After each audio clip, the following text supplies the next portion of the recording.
बोलिए श्री सद्गुरुदेव भगवान की। यो तो मनड़ो है, यो तो मनड़ो है चंचल चोर। गुरुजी चरना में राखो मने आप रे। यो तो मनड़ो है चंचल चोर। गुरुजी चरना में राखो मने आप रे। यो तो मनड़ो है चंचल चोर। गुरुजी चरना में राखो मने आप रे। यो तो मनड़ो है चंचल चोर। गुरुजी चरना में राखो मने आप रे। गुरुजी चरना में राखो मने आप रे। गुरुजी चरना में राखो मने आप रे। गुरुजी चरना में राखो मने आप रे। आप रे, आप रे। यो तो मनड़ो है, जय हो। यो तो मनड़ो है चंचल चोर। गुरुजी चरना में राखो मने आप रे। यो तो मनड़ो है चंचल चोर। गुरुजी चरना में राखो मने आप रे। गुरुजी पांच विषय जुल्मी जोरता। गुरुजी पांच विषय जुल्मी जोर रा।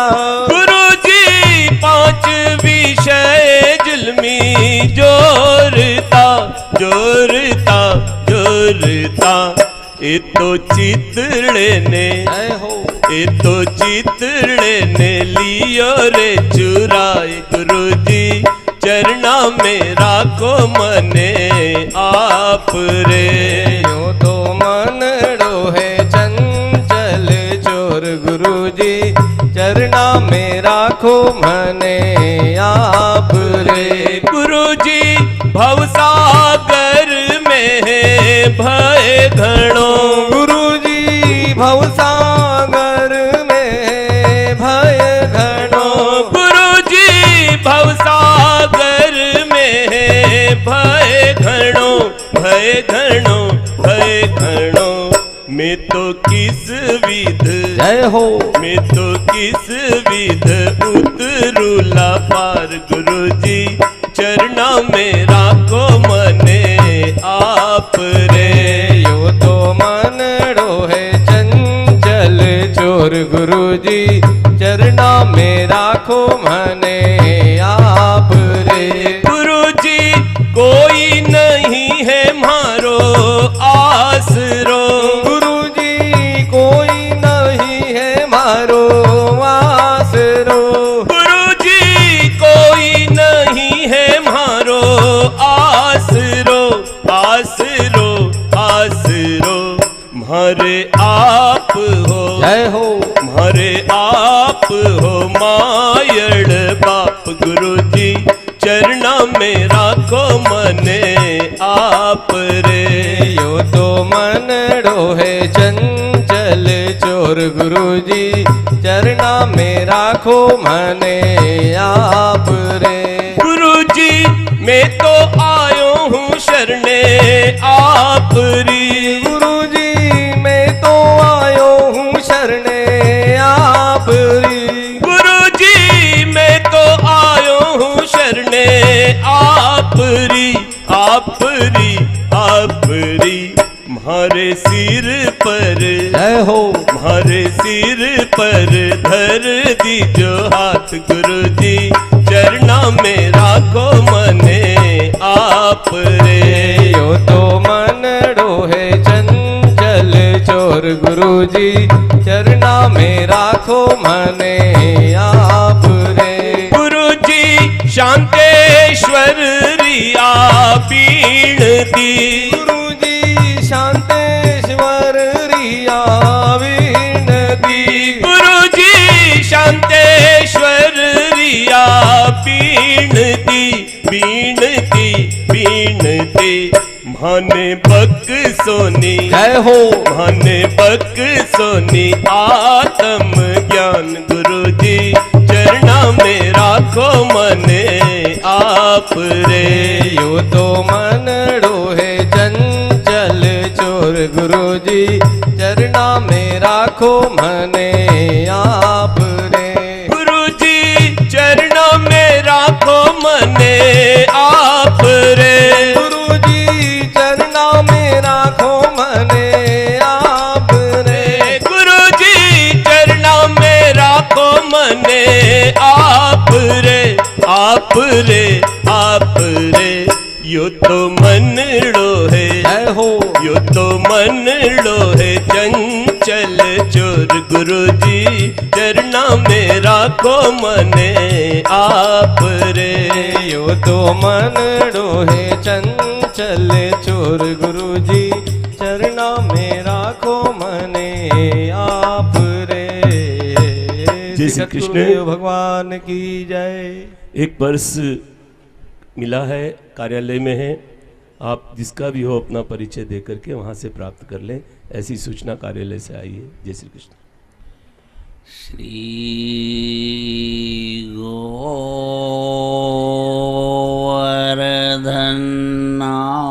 गोवर्धननाथ की जय। गिरिराज धरण की जय।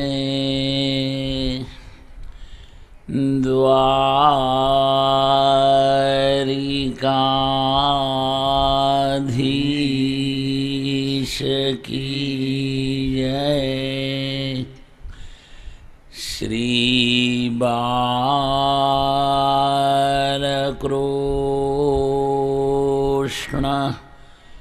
लाल की जय।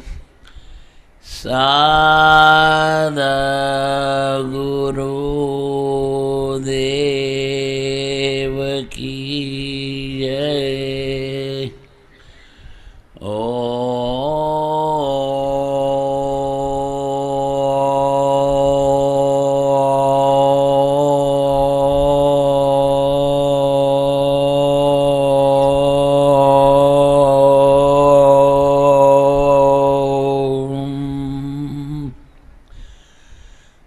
ओम नमो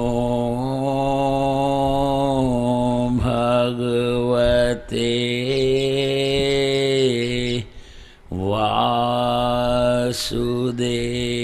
वासुदेवाय। श्री वृंदावन विहारी लाल की जय। विदुर जी महाराज भगवान द्वारकानाथ की किसी निष्काम प्रेम लक्षणा भक्ति करते हैं। सुबह 4 बजे से लेकर रात्रि के 8 बजे तक 16 घंटा नित्य भगवान की भक्ति करते हैं। जिस तरह लोभी को धन से कभी तृप्ति नहीं होती, उसी तरह परम भागवत विदुर जी को भगवान की भक्ति से तृप्ति नहीं होती। भक्ति में लोभ रखो, भोग में शांति मानो। लोभ सभी पाप का बाप है, ममता सभी पाप की माँ है। लेकिन भक्ति में अगर आप लोभ रखोगे तो दुर्गुण सद्गुण हो जाएगा। विदुर जी भगवान को भोग लगाकर कीर्तन करते। इधर भगवान द्वारकानाथ श्री कृष्ण का रथ हस्तिनापुर के राजप्रसाद के प्रांगण में पहुंचता है। उद्धव जी ने छत्र लिया, सात्विकी चवन डुलाते, भगवान रथ से उतरते हैं। राज्यपालिका, न्यायपालिका, कार्यपालिका, कुरु वंश के कुल गुरु कृपाचार्य, कुल पुरोहित धौम्य ऋषि, भरद्वाज नंदन द्रोणाचार्य, महात्मा विदुर,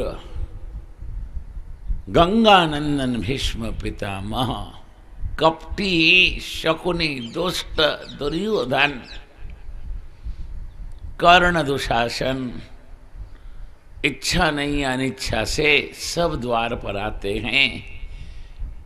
भीष्म जी ने स्वागत किया, स्वागतम स्वागतम आगतम आगतम, आइए द्वारकाधीश पधारिए, हस्तिनापुर की इस कुरु सभा में आपका शत शत स्वागत वंदन अभिनंदन, आप पधारिए। हे द्वारकाधीश, आज हम धन्य हैं आपका दर्शन करके। श्री कृष्ण कितने निरभिमानी हैं। आज भगवान बोले, मैं द्वारिका का राजा होकर आज कुरु सभा में हस्तिनापुर में नहीं आया। हे गंगानंदन, हे परम भागवत महात्मा विदुर, मैं पांडवों का शांति दूत बनकर संधि का प्रस्ताव लेकर के आया। दूत यानी नौकर, दास, सेवक। भगवान कितने निराभिमानी है।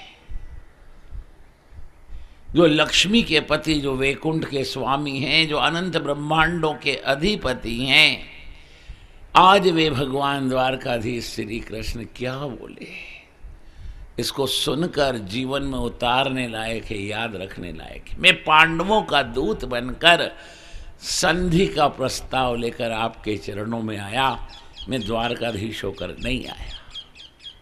मधुपर्क विधि से भीष्म पितामह ने, महात्मा विदुर ने, कृपाचार्य द्रोणाचार्य, कुल पुरोहित धौम्य ऋषि ने द्वारिकाधीश श्री कृष्ण का पूजन किया। हस्तिनापुर की कुरु सभा में ले गए। गंगानंदन ने अपने सिंहासन पर उनको बिठाया कि दादाजी आपका है कि नहीं, आपका है। सर्व के मालिक है श्री कृष्ण आप हो। जीव तो मालिक हो ही नहीं सकता, जीव तो दास है। विराजो। संकोच से द्वारकाधीश श्री कृष्ण गंगानंदन भीष्म पितामह के आसन पर विराजमान हुए। सब खड़े थे। भगवान ने संकेत किया, अपने अपने स्थान पर बैठो। सब बैठ गए। चारों तरफ दरबार में शांति हो गई। फिर भगवान द्वारकाधीश धीरे से अपने स्थान से उठे और सुंदर आज हस्तिनापुर की कुरु सभा में भगवान ने दुर्योधन को समझाया। भाषण नेता देता है, भगवान तो समझाते हैं। प्रवचन दिया,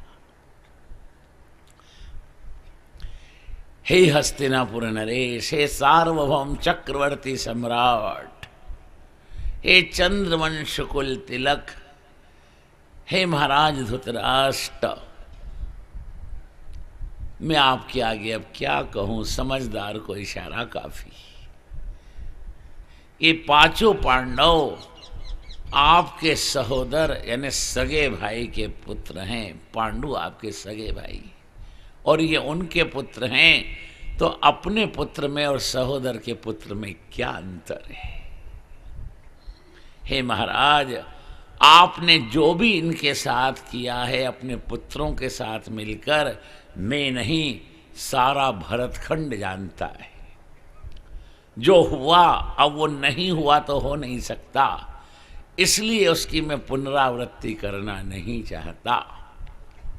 मैं आपसे हाथ जोड़कर प्रार्थना करता हूँ, मैं जो कहूँ मेरे वचनों को ध्यान से सुनो और उस पर धर्म नीति मर्यादा सम्मत उचित निर्णय लो। वो आपके लिए कल्याणकारी और इनके लिए भी शुभकारी होंगे। सारा राज्य आप जानते हो आपके सहोदर पांडु राजा का था।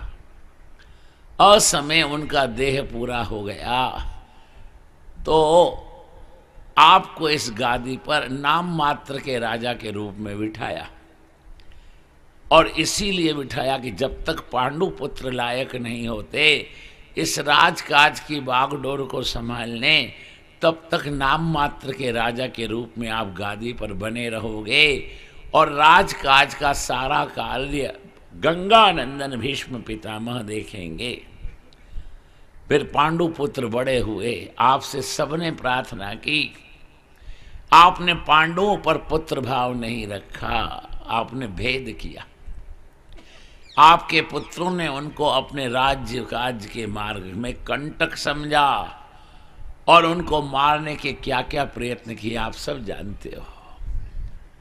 इस भरत खंड की पवित्र भूमि पर एक आर्य सन्नारी का घोर अपमान हुआ। आपने अपनी ही कुल वधु पुत्र वधु का वस्त्र हरण जैसा महापाप अपनी सन्निधि में अपने जिद्दी राग द्वेष ईर्ष्या में जलते हुए पुत्र के कहने से दुशासन के माध्यम से करवाया। वो महासती चाहती तो उस दिन शाप देकर आप सबको अपनी क्रोधाग्नि से भस्म कर सकती थी, लेकिन नहीं किया।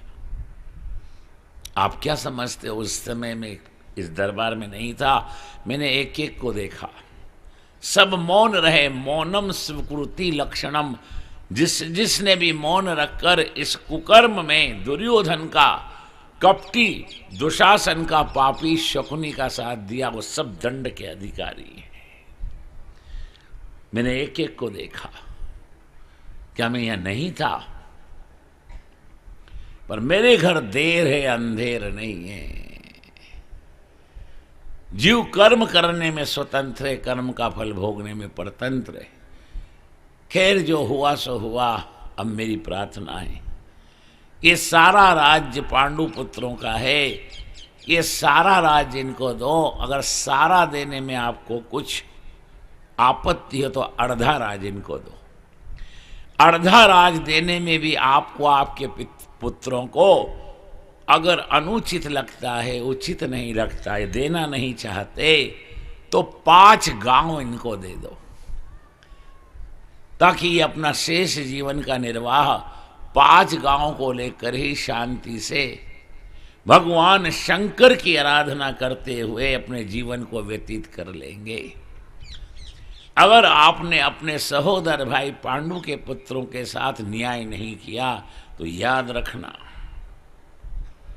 अब इस भरत खंड की धरती पर महाभारत के युद्ध की विभीषिका होगी महाराज।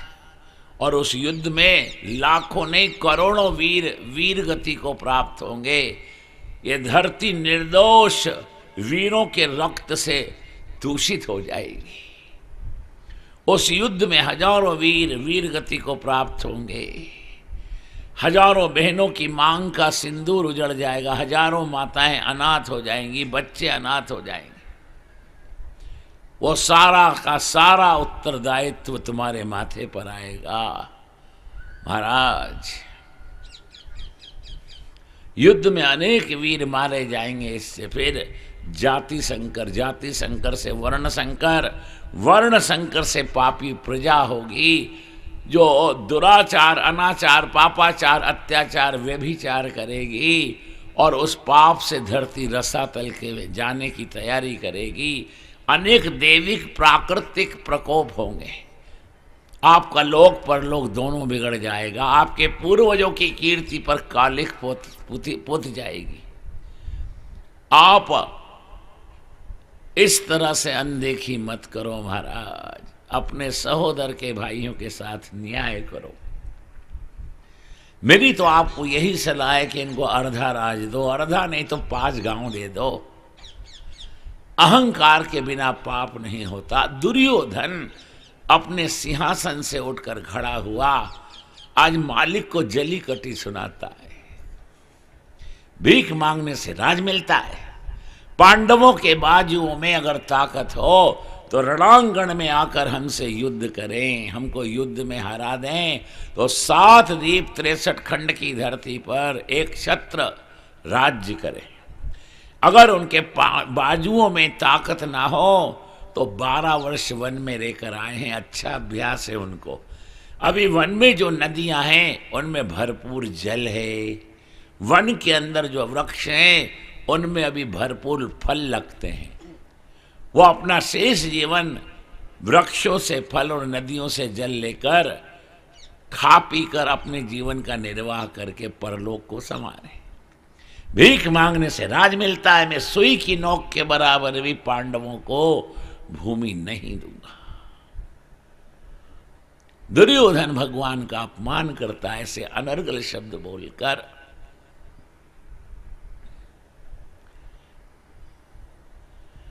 भगवान कहते हैं, अरे दुष्ट, अरे पापी, तू धर्म को नहीं जानता, इसलिए इतना बड़ा अधर्म करता है। कि कौन कहता है महाराज मैं धर्म को नहीं जानता? मैं धर्म को जानता हूं, पर अपने जीवन में, अपने वाणी वर्तन व्यवहार में मैं उसका पालन नहीं कर सकता। मैं अधर्म को भी जानता हूं, पर अपने जीवन से उसका मैं त्याग नहीं कर सकता। ये 5 पांडव आपके अनन्य भक्त हैं, मैं ये भी जानता हूं।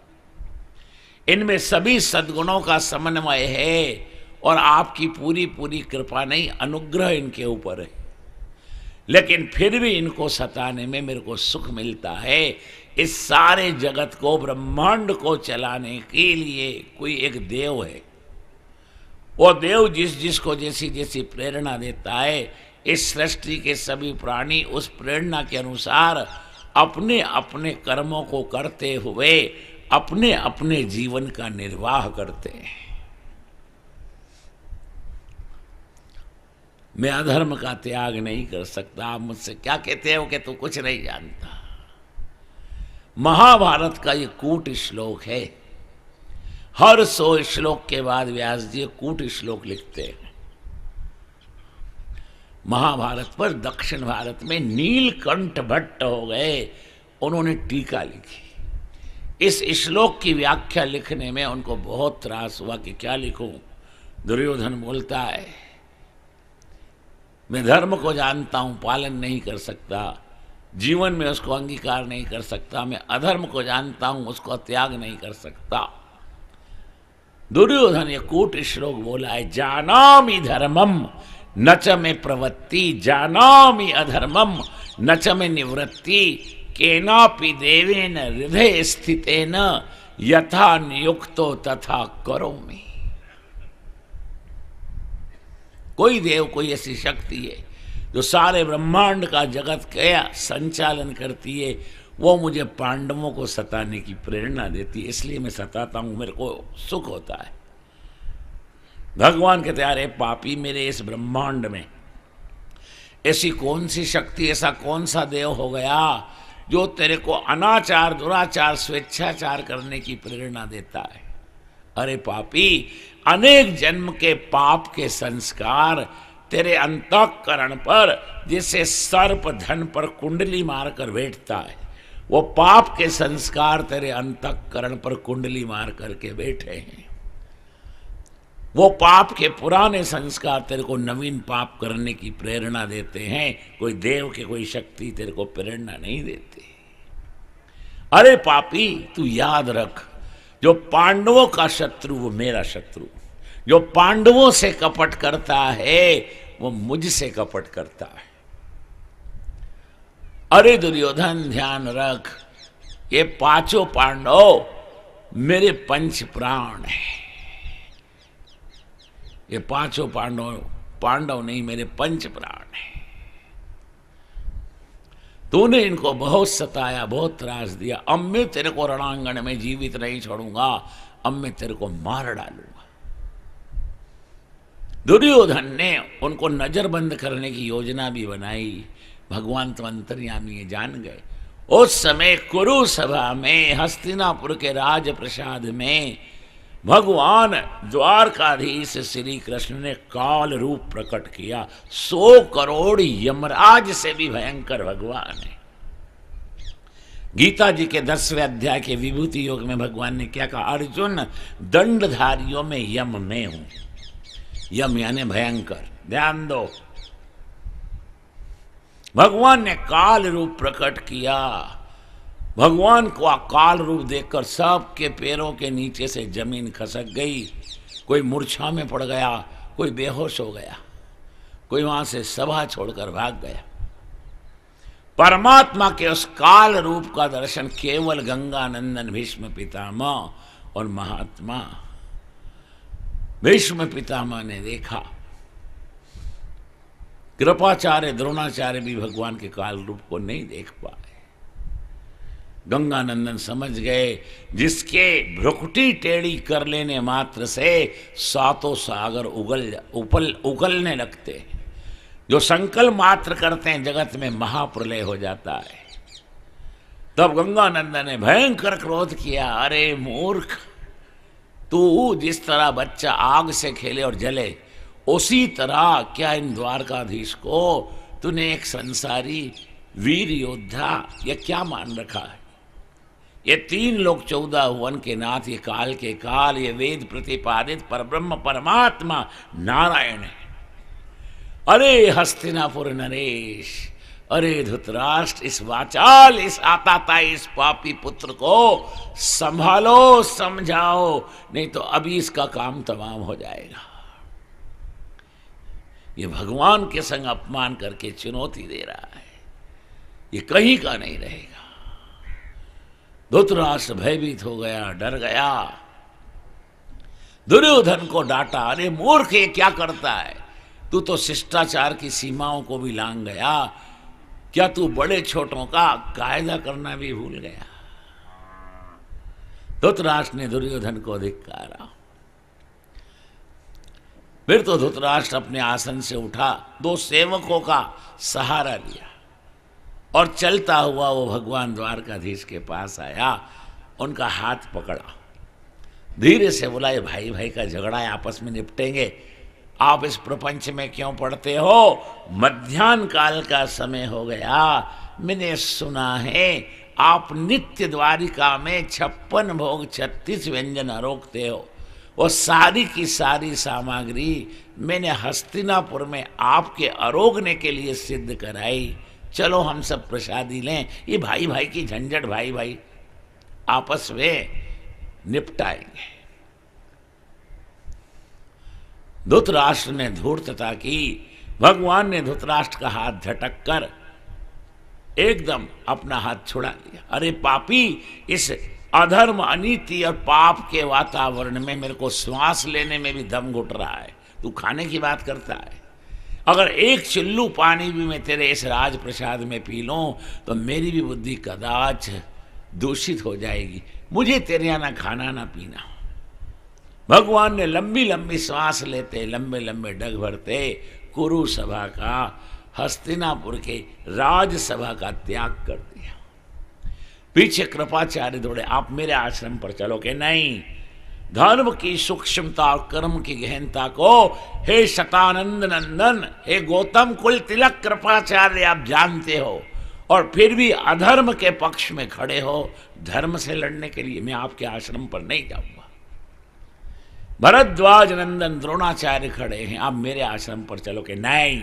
4 वेद 6 शास्त्र का आपको परिपूर्ण ज्ञान है, और फिर भी आप अनीति के डेरे में खड़े हो नीति से लड़ने के लिए। मैं आपके यहाँ भी नहीं जाऊंगा। अनेक विरक्त थे, अवधूत थे, त्यागी थे, तपस्वी थे, यति थे। उन्होंने कहा आप मेरे यहाँ चलो कि नहीं, आप सब धर्म को जानते हो और अधर्म के डेरे में खड़े हो, मैं किसी के यहाँ नहीं जाऊंगा। एक संत ने कहा आप सुबह से इंद्रप्रस्थ से निकले हो, क्या आज दिन भर भूखे रहोगे, कुछ खाओगे पियोगे नहीं? कि क्यों नहीं, एक घर है मेरा गंगा किनारे, आज मैं वहां जाकर प्रसाद पाऊंगा। कि गंगा किनारे आपका एक घर है? कि हाँ है, महात्मा विदुर मेरे। द्वारकाधीश श्री कृष्ण रथारूढ़ हुए। दारुक सारथी ने कहा प्रभु कहाँ चलेंगे? चलो गंगा किनारे, परम भागवत महात्मा विदुर की पर्णकुटी में चलो। दारुक सारथी ने जोर से रथ को तेज गति से दौड़ाया।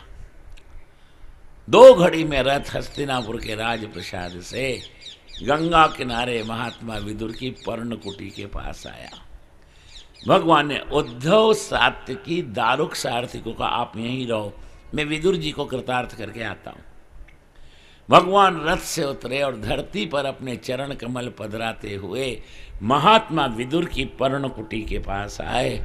पति पत्नी अंदर बाल कृष्ण लाल के अर्चा विग्रह को भोग का थाल रखकर ये भाव से कि अरोग रहे ठाकुर, और वो कीर्तन कर रहे थे। भगवान श्री कृष्ण बाहर खड़े।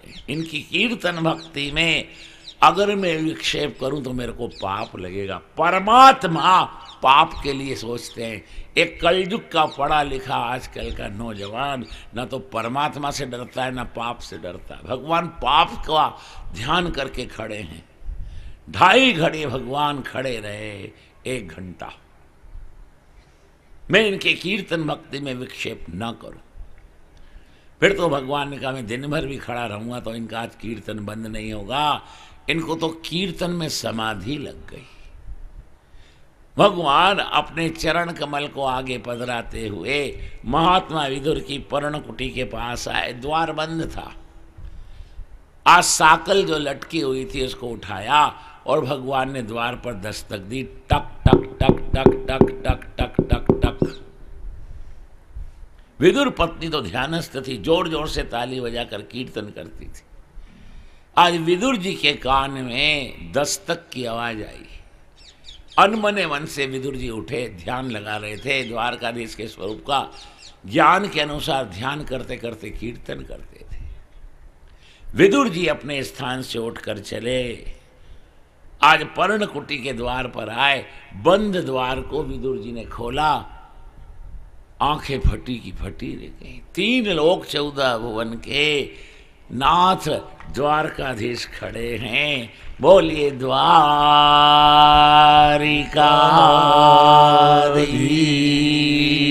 की जय। विदुर जी को लगा मैं ध्यानस्थ था, भगवान यहाँ क्यों आएंगे? कहीं मेरा ध्यान के द्वारा जो अंदर छवि प्रभु की प्रकट हुई बाहर तो नहीं आ गई, मैं स्वप्न तो नहीं देख रहा। विदुर जी ने तर्जनी अंगुली और अंगूठे को गाल के पास लगाकर चिमटी काटने की चेष्टा की। भगवान ने हाथ पकड़ लिया। काका, खुली आंख से भी कोई स्वप्न देख सकता है? मैं प्रत्यक्ष आया हूं। काका, 1 घंटे से ज्यादा समय हो गया, आपका आज कीर्तन पूरा ही नहीं होता था, मैं बाहर खड़ा था। काका, क्या अंदर आने को भी नहीं कहोगे कि ये सब आपका है? जीव तो माली है, मालिक आप हो। मालिक को कोई कह सकता है आप अंदर आओ? प्रभु पधारो पधारो पधारो। भगवान अंदर गए। विदुर जी ने कहा, अरे पगली, क्या ताली बजा बजा कर कीर्तन कर रही है? क्या आंख बंद करके ध्यान कर रही है? ध्यान वियोग में होता है, संयोग में तो दर्शन होता है। भगवान स्वयं पधारे। अरे देख सुलभा, कौन आया? तेरी बड़ी इच्छा थी द्वारका नाथ आए, अपने चरण तेरी कुटिया में पधराए। देख भगवान आए। विदुर पत्नी ने जब देखा तो पागल जैसी स्थिति हुई। इधर से उधर भागती है। इनको बिठाने के लिए मेरे पास आसन भी नहीं। साड़ी का पल्ला फाड़ा और आगे पधराया। प्रभु आसन लो। आप संपत्ति सामग्री के नहीं, आप तो प्रेम और भाव के भूखे हो। भाव का भूखा हूं मैं, बस भाव ही एक सार है। भाव वाले भक्त का भरपूर मुझ पे भार है। भाव जिस जन में नहीं उसकी मुझे चिंता नहीं। भाव से भरकर पुकारे तो भाव से बेड़ा पार है। भाव युक्त एक टेर करती मुझे लाचार है। विदुर पत्नी ने साड़ी का पल्ला फाड़कर आसन के रूप में पधराया। भगवान बैठ गए। काका, सुबह से इंद्रप्रस्थ से चला हूं, जल तक नहीं पिया। मध्याह्न काल का समय भी अब बीतने लगा। काका, भूख लगी, प्यास लगी। वेदांत का सिद्धांत है, जो सबको खिलाता है उसको कौन खिला सकता है? बोलो। भगवान का एक नाम विशंभर है। आप में से जो विष्णु सहस्त्र नाम का पाठ करते हैं उनको खबर है, विष्णु सहस्त्र नाम में भगवान का एक नाम आता है विशंभर। विश्व के प्राणियों का जो पालन पोषण रक्षण और भरण करे उसको विशंभर कहते हैं। जिस दिन भगवान खाने लगेंगे तो उनको तृप्त कौन करेगा? बोलो, भगवान की भूख भगवान के जैसी होगी। महाप्रलय में काल रूप होकर भगवान सबको ही तो खा जाते हैं। बोलो कौन बचता है? अकेले भगवान। 4 प्रकार के प्रलय का वर्णन है 11वें स्कंद में। उद्धव को बताया नित्य प्रलय, नैमित्तिक प्रलय, आत्यांतिक प्रलय, महाप्रलय। महाप्रलय में भगवान काल रूप होकर सबका भक्षण करके अकेले बैठ जाते हैं। महाप्रलय की वो अवधि रहती है 9,29,40,000 वर्ष। इतने दिन की अवधि रहती है महाप्रलय की।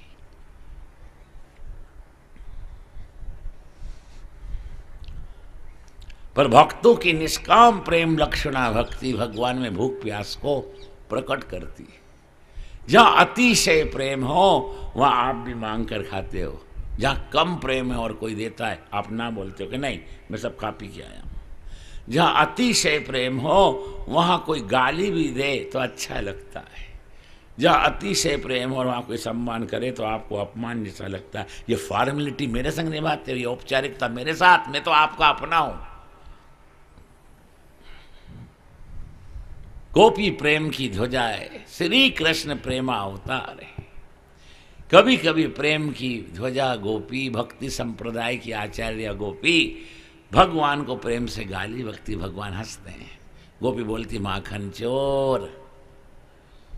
हमारे जैसा साधारण व्यक्ति अगर भगवान को माखन चोर कहे तो 2-4 बार तो सुन लेते हैं। कभी कभी भगवान जवाब दे देते हैं, तू मेरे को चोर कहता है? तू चोर, तेरा बाप चोर, तेरा दादा भी चोर था। ये सब कैसे क्या बनाया है मैं सब जानता हूँ, परा मैं चोर हूँ, मैं मालिक हूँ। सुखदेव जी बहुत विवेक से कथा करते हैं। कभी भगवान श्री कृष्ण को सुखदेव जी ने माखन चोर नहीं किया। ये तो भक्ति संप्रदाय की आचार्य, ये तो प्रेम की ध्वजा।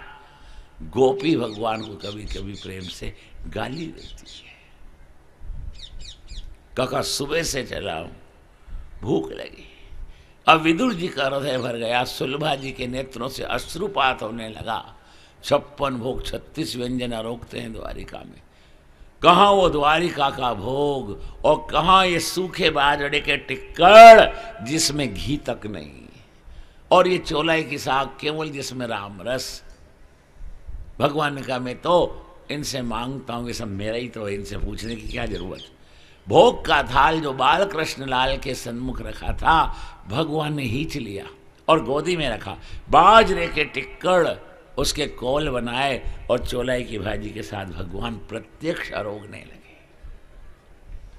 विदुर पत्नी आज देखती है विधाता मेरे को गरीब क्यों बनाया।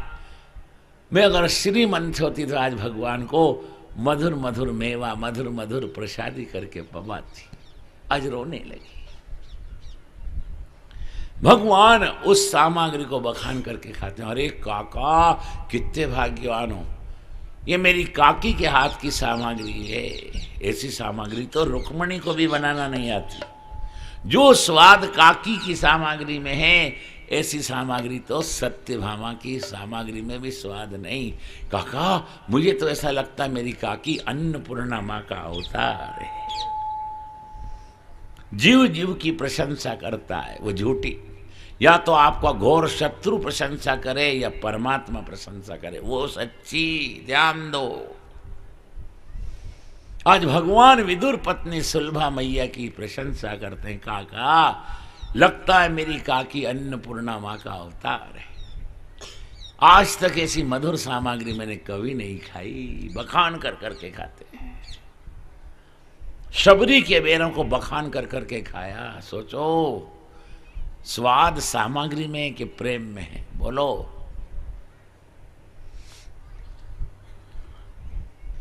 आज भगवान की आंखें भर आई। काका जब मैं श्री धाम वृंदावन में था तब कभी कभी मैं मैया यशोदा से जिद करता था, मेरा मन सुखा, मेरा मधुमंगल रोज बाजरे के टिक्कड़ और चोलाई की भाजी खाते हैं, मैया मेरे लिए बनाना। मैया कहती थी, तू कहाँ गोकुल के वृंदावन के राजा क्या जन्म लिया, तू ऐसे किसी गरीब गुरुबाई क्या जन्म लेता तो रोज टिक्कड़ और रोज भाजी खाता। कि नहीं मैया मेरे लिए बना। तो काका एक बार यशोदा मैया ने, मैंने खाया नहीं तो मेरे लिए बाजरे के टिक्कड़ चोलाई की साग बनाई। जो स्वाद मैया के उस हाथ की सामग्री में था, वही स्वाद आज काकी के हाथ की सामग्री में है। काका मेरे को तो ऐसा लगता है मेरी मैया, मेरी काकी मेरे मैया के जैसी है। भगवान कितना मान देते हैं। आज हरि आया विदुर घर पामना, आज हरि आया विदुर घर पावना, आज हरि आया विदुर घर पामना, आज हरि आया विदुर घर पावना। पावना का कई करा मनावना, हो पावना का काई करा मनावना। आज हरि आया विदुर घर पावना, आज हरि आया विदुर घर पावना। विदुर नहीं घर थी विदुरानी, विदुर नहीं घर थी विदुरानी। आवत देखे सारंग पानी, आवत देखे सारंग पानी। भूली अंग समावे न चिंत्या, भूली अंग समावे न चिंत्या। भोजन कहाँ बेजिमावना, हो भोजन कहाँ जिमावना। आज हरि आया विदुर घर पावना, आज हरि आया विदुर घर पावना। केला बहुत प्रेम सोलाई, केला बहुत प्रेम सो ल्याई। गिर गिर सब देत गिराई, गिर गिर सब ही देत गिराई। छिलका देत श्याम मुख माही, छिलका देत श्याम मुख माही। ओ लागे बहुत सुहावना, हो लागे बहुत सुहावना। आज हरि आया विदुर घर पावना, आज हरि आया विदुर घर पावना। इतना माय विदुर जी आया, इतना माय विदुर जी आया। खारा खोटा वचन सुनाया, खारा खोटा वचन सुनाया। छिलका देत श्याम मुख माही, छिलका देत श्याम मुख माही। कहाँ गवाई भावना, हो कहाँ गवाई भावना। आज हरि आया विदुर घर पावना, आज हरि आया विदुर घर पावना। केला लिया विदुर कर माही, केला लिया विदुर कर माही। गिर गिर देत गिरधर मुख माही, गिर गिर देत गिरधर मुख माही। कहे कृष्ण जी सुनो विदुर जी, कहे कृष्ण जी सुनो विदुर जी। वो तो स्वाद नहीं आवना, हो वो तो स्वाद नहीं आवना। आज हरि आया विदुर घर पावना, आज हरि आया विदुर घर पावना। बासी कोसी रूखा सूखा, बासी कोसी रूखा सूखा, हम तो विदुर जी प्रेम का भूखा, हम तो विदुर जी प्रेम का भूखा। शंभु सखी धन धन विदुरानी, शंभु सखी धन धन विदुरानी, भक्तन मान बढ़ावना हो, भक्तन मान बढ़ावना। आज हरि आया विदुर जय घर हो, भावना, आज हरि आया विदुर घर भावना। पावना का कई करा मनावना हो, पावना का काई करा मनावना। आज हरि आया विदुर घर पावना, आज हरि आया विदुर घर पावना। महात्मा विदुर आज स्तब्ध है। कहाँ ये बावली सुलभा और कहाँ यशोदा मैया। भगवान कितना मानते थे। काका, जो स्वाद मैया के हाथ की सामग्री में था, आज वही काकी के हाथ की सामग्री में स्वाद है। काका, मेरे को तो ऐसा लगता है मेरी काकी, मेरी मैया यशोदा के जैसी है। भगवान ने फिर तो प्रसादी ग्रहण की। प्रसादी ग्रहण करने के बाद जल पिया, हाथ पांव धोकर कुल्ला किया। विदुर जी ने कहा, दिन भर में पाया, मेरी इच्छा है थोड़ा विश्राम करो। आज विदुर जी की शैया पर द्वारकाधीश लेट गए। एक चरण की सेवा महात्मा विदुर करते हैं, दूसरे चरण की सेवा विदुर पत्नी सुलभा मैया करती है। चरण सेवा करते करते विदुर जी ने पूछा, आप जिस निमित्त से इंद्रप्रस्थ से शांति दूत बनकर हस्तिनापुर को गए, आपका जाना सार्थक रहा? आपकी सलाह को, आपकी संदेश को मेरे वो दुष्ट भाई पापी भतीजे दुर्योधन ने माना कि नहीं? काका, अगर मान लेते तो फिर क्या बात थी। काका, मैं सच कहता हूँ, मैं नहीं चाहता था कि भरत खंड की धरती महाभारत के युद्ध की विभीषिका को झेले। काका, अब युद्ध अवश्यंभावी है। भले ही बड़े भैया धर्मराज भीमसेन का युद्ध का संकल्प ना हो, अब युद्ध का संकल्प मेरा है, मैं युद्ध करूंगा। जो पांडवों से कपट करता है वो मुझसे कपट करता है। जो पांडवों का शत्रु वो मेरा शत्रु। इन दुष्ट कौरवों का मैं विनाश करूंगा। विदुर जी ने जब सुना, उनके पैर से जमीन खसक गई, उनके हृदय में धसका पड़ गया। भगवान का संकल्प है तो सत्य होगा।